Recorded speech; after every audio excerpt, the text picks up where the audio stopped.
반갑습니다, 여러분. 오늘은 내가 너희를 사랑한 것 같이라는 제목으로 말씀을 나누도록 하겠습니다.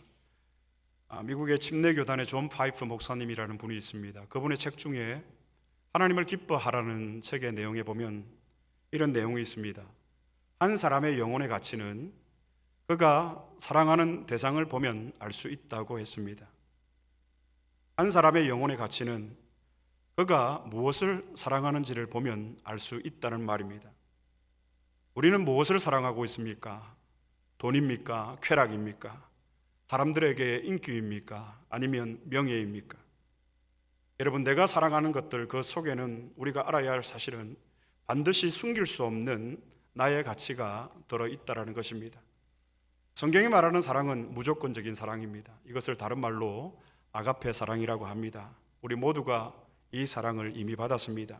그러므로 하나님과 우리 사랑에는 그 무엇도 끼어들 수가 없습니다. 로마서 8장 말씀에 하나님의 사랑에서 누가 우리를 끊으리요? 라는 말씀이 있습니다. 그렇습니다. 죽음조차도 우리를 하나님의 사랑에서 갈라놓을 수가 없습니다. 이런 사랑이 우리 안에 있는 줄 믿습니다. 그러므로 여러분, 우리의 사랑은 쇼가 되어서는 안 됩니다. 왜냐하면 우리는 이미 위대하신 하나님의 사랑을 누리고 경험하고 있기 때문입니다. 그리고 그 사랑이 지금도 우리 안에 흐르고 있습니다.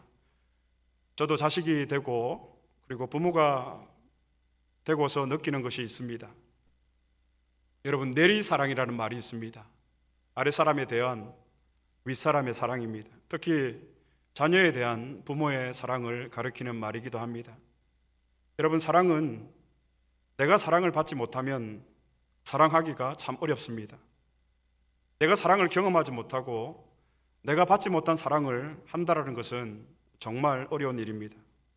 우리가 자라면서 어릴 적 부모로부터 충분한 사랑을 받지 못했다는 것은 단순히 내가 힘들었다는 것으로 여러분 끝나는 것이 아니라 나중에 언젠가 내가 성인이 되어서 이룬 그 나의 가정에서 그 문제가 똑같이 일어날 수 있다는 것이 가장 큰 문제입니다.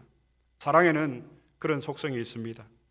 사랑은 사랑을 받은 사람이 사랑할 수 있습니다. 우리가 사랑할 수 있는 이유도 무엇입니까?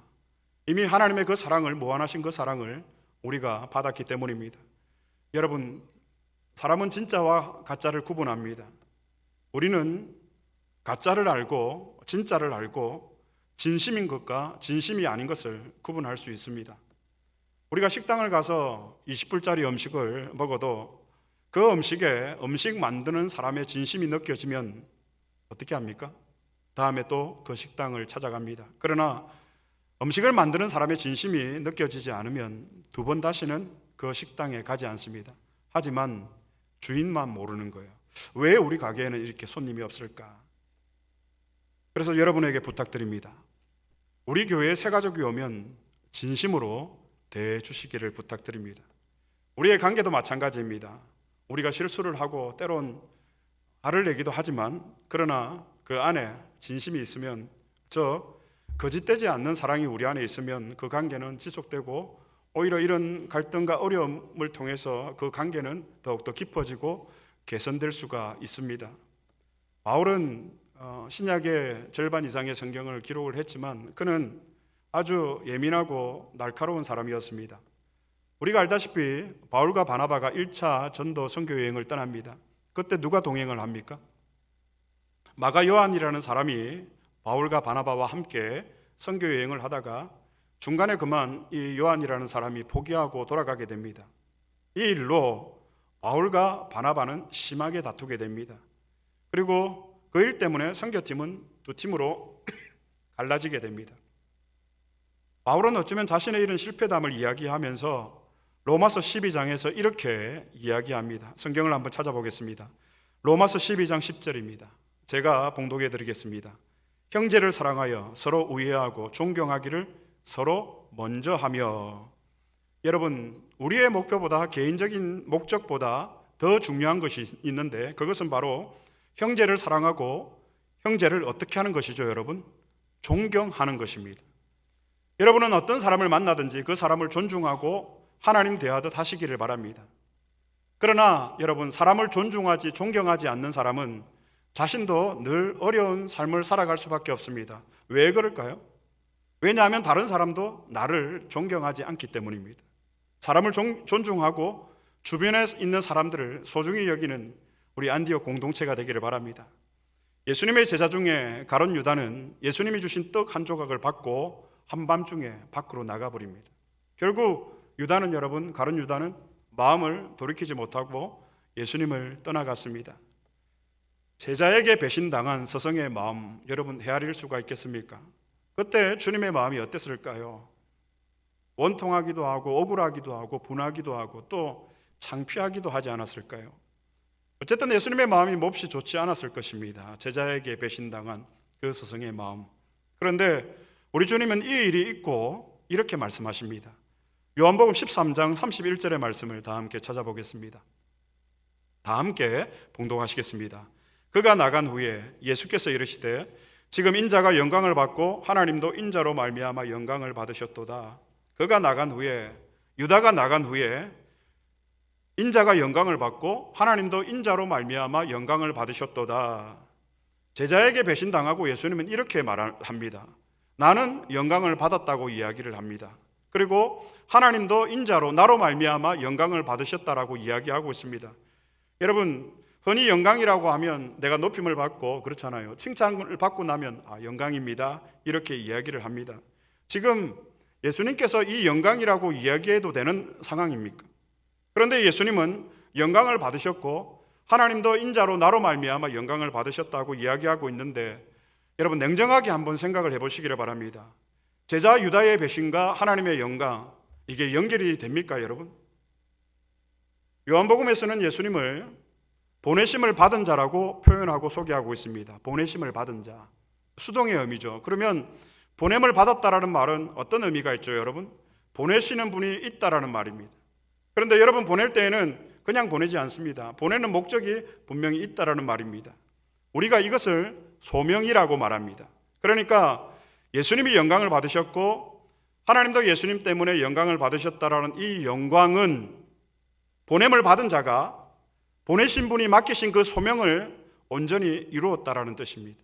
결국 제자 유다의 배신을 이 요한복음의 저자 요한은 예수 그리스도의 소명의 완성으로 보고 있다라는 것입니다. 그러니까 예수님의 소명의 완성은 여러분, 유다의 배신에 있었다라는 겁니다. 은 30냥에 예수님을 팔아넘긴 유다의 배신이 예수님의 소명의 완성이었습니다. 이렇듯 하나님이 하시는 일은 여러분 언제나 놀라운 것 같습니다. 하나님은 자신의 뜻을 정면으로 거스르고 방해하는 자들을 통해서도 하나님은 반드시 일을 성취하시는 하나님이십니다. 그렇기 때문에 우리는 하나님만을 신뢰할 수밖에 없는 것입니다. 여러분, 우리는 실패해도 하나님은 실패하지 않으십니다. 이 믿음, 이 확신을 가지시기를 바랍니다. 결국 하나님께서 영광을 받으신 것은 언제입니까? 예수님이 낮아지셨을 때, 예수님이 실패했을 때, 제자에게 배신당했을 때. 그러므로 여러분, 우리가 하나님께 영광을 돌리는 삶이란 구체적으로 무엇입니까? 나를 포기하고 나를 내려놓는 삶입니다. 그러니까 우리가 추구해야 할 하나님의 궁극적인 영광이 있다면 그것은 내가 높아지는 것이 아니라, 우리는 결국 높아짐으로 하나님께 영광을 돌릴 수 있다라고 하지만, 오늘 이 제자에게 배신당하신 예수님의 이 소명을 완성하는 이 사건을 통해서 우리는 깨닫게 되는 것은, 우리가 하나님의 영광을 추구하는 것은 내가 높아지는 것이 아니라 내가 낮아짐으로, 어떻게 보면 내가 비참해짐으로, 낮아진 나를 통해서, 비참해진 우리를 통해서 하나님이 일하게 하시는 것, 이것이 하나님의 영광이라는 것입니다. 낮아진 나를 통해서 하나님이 일하신다는 것입니다. 우리의 신앙생활도 그런 것 같습니다. 여러분, 우리가 성공의 길로만 갈 때에는 우리가 깊은 믿음의 세계를 경험하지 못하는 경우가 있는 것 같습니다. 그래서 사도 바울은 고난받는 것이 내게 유익이라고 그렇게 그가 스스로 고백을 했습니다. 실패는 여러분 누구도 좋아하는 것은 아니지만, 우리가 정말 쓰라린 실패를 경험하고 나면 죄송하지만 자신의 모습을, 꼴을 보게 된다는 것이죠. 나의 한계가, 나의 존재가, 나의 분수가 이것밖에 안 되구나라는 사실을 쓰라린 그 실패를 통해서 우리는 깨닫게 된다는 것입니다. 그래서 어쩌면 인간이란 고난과 이런 쓰라린 아픔을 통해서는 결코 변하지 않는 존재라는 사실을 우리는 또한 알 수가 있습니다. 여러분, 430년간의 애굽의 생활, 2주면 갈 수 있는 그 길을 또 40년을 가게 하시는 그 이유가 무엇일까요? 그렇습니다. 우리는 이런 실패를 통해서 내가 누구인지 나의 분수를 정확히 알게 되고, 그러면 그때 우리는 여러분 겸손해지게 됩니다. 나를 낮추고 타인을 존중하고 형제를 진심으로 대하게 된다는 것입니다. 기억하시기를 바랍니다. 하나님은 우리의 실패, 우리의 넘어짐을 통해서도 영광을 거두십니다. 그리고 주님은 이제 제자들에게 당부하십니다. 새 계명을 너희에게 주노라. 여러분, 새 계명이 무엇입니까? 새 계명의 내용이 무엇입니까? 오늘 본문 말씀 요한복음 13장 34절의 말씀 다 같이 봉독하시겠습니다. 새 계명을 너희에게 주노니 서로 사랑하라. 내가 너희를 사랑한 것 같이 너희도 서로 사랑하라. 서로 사랑하라. 내가 너희를 사랑한 것 같이 너희도 서로 사랑하라. 이것이 새 계명의 내용입니다. 우리는 이미 상상할 수 없는 그 하나님의 놀라운 사랑과 은혜를 받았습니다. 그렇지 않습니까, 여러분? 우리가 의롭게 된다는 말이 무슨 뜻입니까? 우리가 의로운 사람이 되는 것이 아닙니다. 여전히 죄가 내 안에 흐르고 있지만, 그 죄성이 지금도 나를 붙잡고 있지만, 새로운 한 주를 시작하는 그 주간에도 이 죄성이 나를 계속해서 유혹하지만, 그러나 예수 그리스도께서 그 의의 옷을, 하나님께 인정받으신, 하나님께서 받으시는 그 의의 옷을 우리에게 입혀주셨기 때문에 하나님이 우리를 죄 없다, 의롭다 선언해 주시는 것입니다. 언젠가 한번 제가 이 의에 대해서 손수건을 가지고 한번 비유를 한 적이 있는데 기억이 나실지 모르겠습니다. 우리의 죄는 여전히 살아 있습니다. 우리의 죄된 본성은 여전히 우리 안에 있습니다. 천국 갈 때까지. 그래서 우리는 지상에서 거룩한 성화의 삶을 살아가야 합니다. 그러면 우리는 언제 영화롭게 되는 거죠? 우리가 육신의 장막을 벗을 때, 하나님 나라에 가서 하나님께서 우리에게 육신의 새 생명으로 일으켜 주실 때, 그때 우리는 비로소 영화의 단계가 되어진다는 것입니다. 그러면 이 우리의 죄가 어떻게 사함을 받아서 하나님 앞에 의롭다 칭함을 받을 수가 있는 거죠, 여러분? 이 죄가 사라지는 것이 아니라 이 죄를 가리워 주시는 거예요. 그러므로 우리는 예수님이 우리를 사랑하신 것 같이 그렇게 서로 사랑해야 합니다. 가리워주고 덮어주고 품어주고. 하지만 우리가 그렇게 사랑하지 못하는 까닭은 무엇입니까? 우리 안에 있는 이 죄의 본성 때문입니다. 우리는 항상 내가 최고가 되고 싶어하고 내가 항상 1인자가 되고 싶어합니다. 그래서 하나님도 내 마음대로 부리고 싶고 내가 내 삶의 왕이 되어서 내 마음대로 죄의 본성대로 살아가도록 이 죄의 본성이 우리를 날마다 붙잡고 있습니다. 그러나 십자가의 이 놀라운 사랑을 받은 우리 안에 하나님의 사랑이 있다는 것을 여러분 기억을 하시기를 바랍니다. 이 하나님의 사랑이 우리의 죄성을 덮는다는 것입니다. 여러분, 성경을 간통하고 있는 핵심 내용은 하나님 사랑과 형제 사랑입니다. 그러므로 성경이 말하는 사랑이란 하나님이 나를 대하셨던 그 기준으로, 그 사랑의 기준으로 형제를 대하는 것입니다. 이것이 성경이 말하고 있는 사랑입니다. 내 생각, 내 성질대로 사랑하는 것이 아니라 하나님이 나를 대하셨던 그 너그러운 기준을 가지고 우리가 형제를 대하는 것입니다. 요한복음 13장에서 예수님은 사랑의 본을 아주 구체적으로 보여주셨습니다. 어떤 사건이었죠, 여러분? 예수님께서 제자들의 발을 닦아주십니다. 그런데 우리는 어떻게 살아가고 있습니까? 누군가의 발을 닦아주는 것이 아니라 누군가가 내 발을 닦게 만들고 싶어 합니다. 그런데 성경이 말하는 사랑은 상대방의 발을 닦아주는 것입니다. 상대방을 위해서 내가 좋아하는 것들을 내려놓는 것, 이게 발 닦아줌의 마음입니다. 여러분, 유리 창문이 있지만 창문이 깨끗하면 밖에 있는 사물들이 선명하게 잘 보입니다. 그러나 이 창문이 더러우면 밖에 있는 대상들도 어떻게 보일까요? 더러워 보입니다. 그러니까 우리의 마음에 있는 이 창문도, 영혼의 창문도 깨끗하게 해야지, 더러운 것들이 우리의 마음에, 우리의 영혼의 창문에 끼어 있으면 당연히 보아야 할 것들을 우리가 보지 못한다는 것입니다. 그렇기 때문에 우리는 우리의 마음의 창문을 깨끗하게 해야 됩니다. 우리가 아침에 일어나면 세수를 합니다. 그런데 여러분, 우리 마음의 세수, 우리 영혼의 세수는 어떻게 하면 될까요? 이 우리 마음의 세수를 다른 말로 자기 반성이라고 할 수 있습니다. 나를 돌아보는 것입니다. 돌아본다는 것은 그냥 단순히 보는 것이 아니라 나를 깊이 생각하는 것입니다. 목사가 되고 습관처럼 생긴 라이프 타입이 있는데, 잠자기 전 그리고 눈 떠서 한 30분씩 이렇게 저를 돌아보는 시간들을 계속 가지고 있습니다.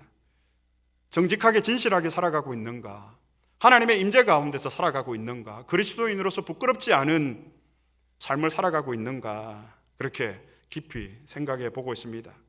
이런 반성이 여러분, 우리에게는 좀 있어야 합니다. 신앙생활도 이런 반성을 통해서 참된 신앙을 찾아가는 것이라고 할 수가 있습니다.